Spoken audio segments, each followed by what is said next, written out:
I believe that what is needed today in city governance is the void of politics, that political divide that has made people so angry at each other, to allow people to use the word hate from both sides of that silly political aisle makes me ill.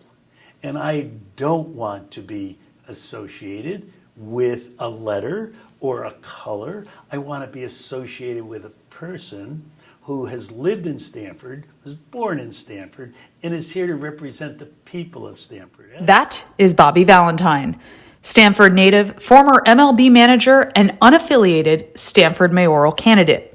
The 71-year-old former baseball player played for teams such as the Los Angeles Dodgers and managed the New York Mets and Texas Rangers. Bobby also spent time in Japan, where he managed a professional baseball team and became fluent in Japanese. How did your time in Japan shape your global perspective and also your personal perspective?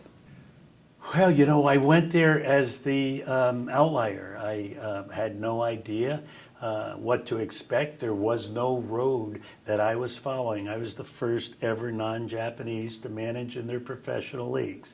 And to tell you the truth, when I got there, people wanted to run me out of the country. They thought that I was the bad guy. I was the enemy. There's no reason for me to infiltrate their lines. And what I learned is that to be in someone else's country, you had to respect their customs, understand their culture, speak their language, and eat their food to make them understand that you understand.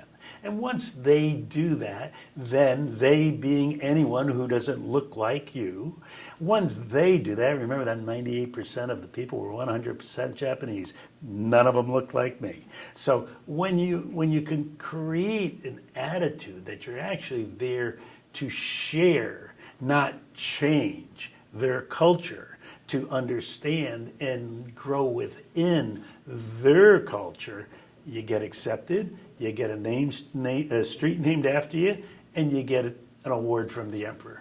When it comes to things closer to home for Bobby, why run for mayor and why now? And I have a very big desire to make our city the best city it could possibly be. And interestingly enough, I have the skill set that I developed over the last 50 years of my real life experience to not only lead, but manage, instill confidence in, and make a team that's needed in our city work the way it's supposed to work. What are your big picture plans for the city? Basically, your top 3 priorities for your first 100 days in office. Everyone asks the top 3 issues as though it's, our schools need to get fixed. There's no doubt about that. They're the engine that drives the bus. Our housing situation, not as far as affordable housing, but housing that's affordable. We have a situation in our city where we built a lot of apartments, and they're really wonderful apartments, and we brought a lot of people to our city. But the people who work here and live here, who want to own here, have a very small inventory. And I want to inspire and incentivize builders to build things that you could own, not only rent and live in, but own and live in our community, so that we can bring retail back to our community, so we can increase our tax base. And of course, right now we have a small business epidemic.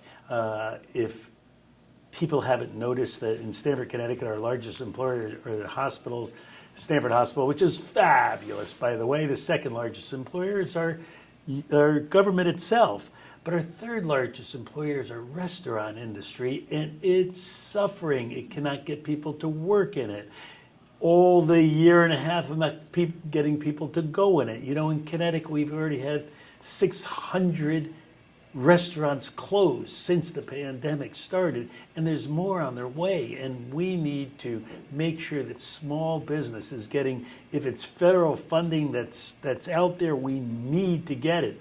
If it's help within the community, we need to do it. What type of industries do you want to attract to Stamford, and how do you plan to do this? I want to attract industry and businesses that want to not only live here and be here, but be part of the community. give back to the community, not only take from the community. Maybe they'll get something to get here, but once they get here, they have to start considering investing in our parks and our schools and our infrastructure so that their people who work here and live here enjoy the environment. I want long-term commitments out of people, and we might need new industry. We have the largest cyber currency company in the world, in Grayscale, that's here partially. They need to be convinced to move here totally. When they do, maybe others will follow. Maybe it will be the cyber capital of the world, both currency and security. Why shouldn't we create a little environment for those new businesses to come to Stamford? Bobby, you were once rumored to be in consideration by the Trump administration to be the ambassador to Japan, and you also have gotten donations from G.W. Bush. The question begs, why not just run as a Republican? I worked for George W. Bush in Texas. He was the owner of our team. The rumor of being an ambassador was just that, a rumor. I never had any contact with anyone from their administration, and I think that someone sat around at dinner one night and said, hey, Bobby Valentine just received an award from the Emperor for humanitarian service. He has bridged gaps everywhere he's gone. With the Olympics being in Tokyo, wouldn't be a good thing for him to be a baseball ambassador, and somebody in Boston wrote it. So I don't believe in all the Republican policies.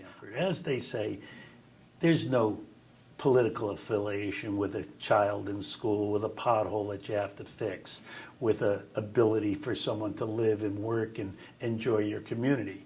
That's about the people, and I'm only about the people and not about the politics. We'll see if the constituents of Stamford give Bobby the opportunity to lead a team again.